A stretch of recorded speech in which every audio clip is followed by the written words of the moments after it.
Good evening. It's a pleasure and an honor for me to be here today,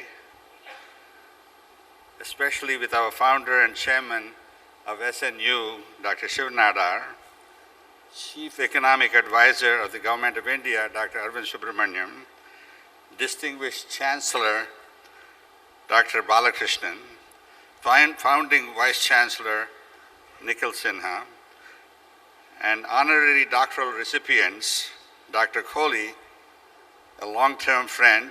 I've known Dr. Kohli for 40 years, 45 years, longer. So, Dr. Reza and Dr. Sen, honored guests, parents, and most importantly, the first graduating class of 2015. It is my honor today to be here at this historical occasion to congratulate the pioneering first batch of the class of 2015. Today we witness the transformation of 17-year-olds, boys and girls, many away from home for the first time, somewhat scared and lost, emerging successfully after 4 years into confident young men and women. I congratulate you on your accomplishment.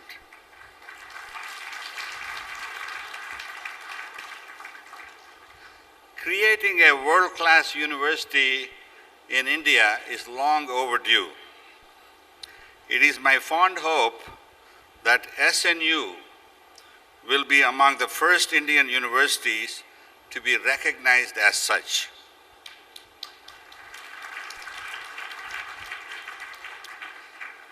As a graduate in engineering from India during the 1950s, I look back in wonderment over the progress of the last century resulting from advances in technology. 100 years ago, there were no cars, no highways, no electric utilities, no phone systems, no radio or TV, or no aeroplanes. Most of these inventions happened in the first half of the 20th century.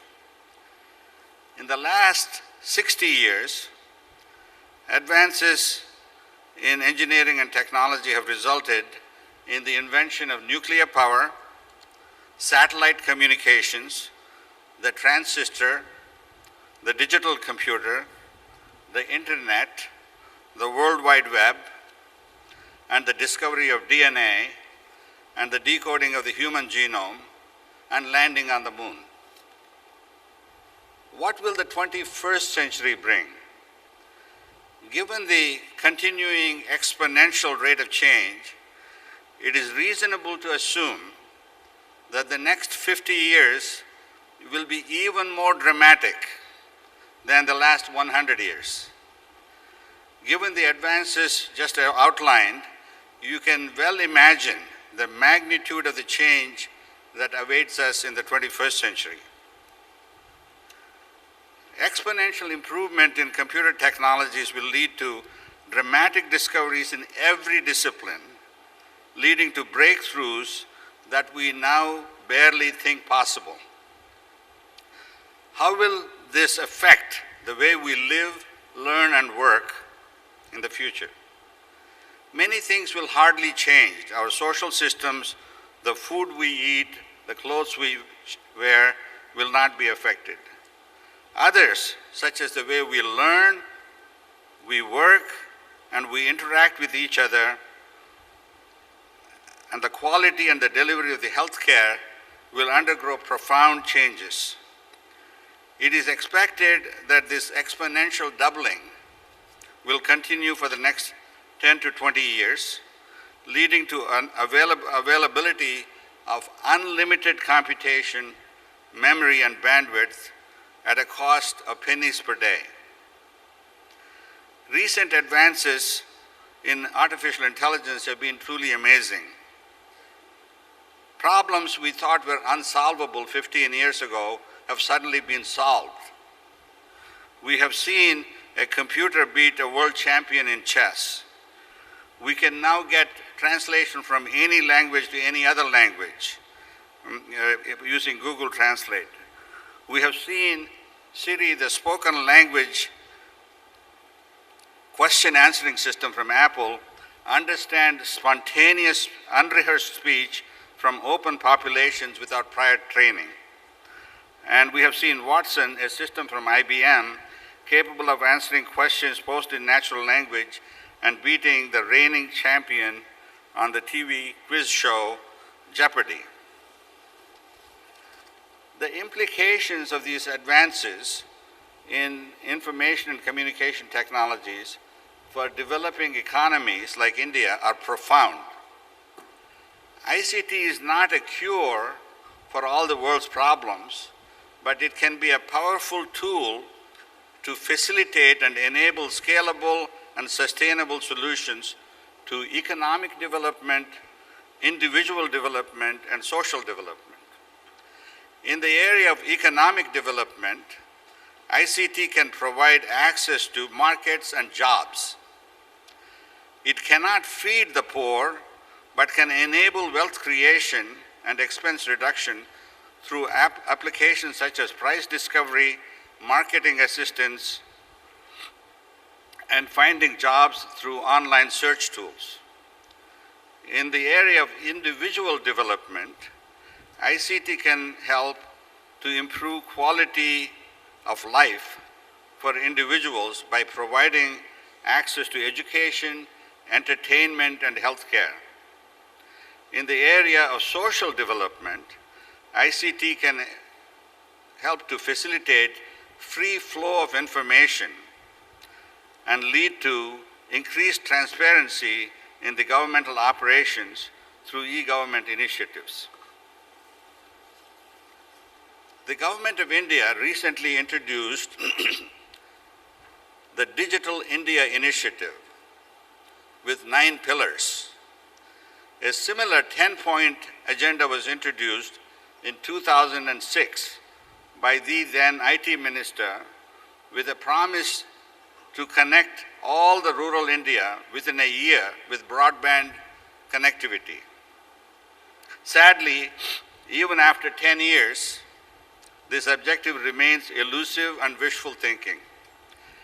I sincerely hope that we can do better this time around. Of the 9 pillars of the Digital India Initiative, universal connectivity and universal ownership of mobile smartphones are perhaps the 2 most important objectives and can be accomplished before 2020 given a focused mission mode implementation. To fully enjoy the benefits of the spheres of economic, individual, and social sectors, every person in India should have access to an affordable smartphone. Every person, not every family, every person.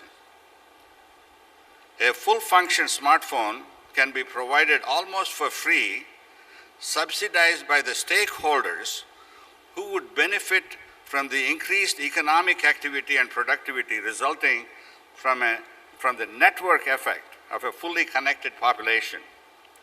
These stakeholders are the smartphone manufacturers, telecom service providers, IT service providers, and the government. It would be easy for each of them to underwrite a quarter of the cost of a smartphone so that every person is connected to everyone else.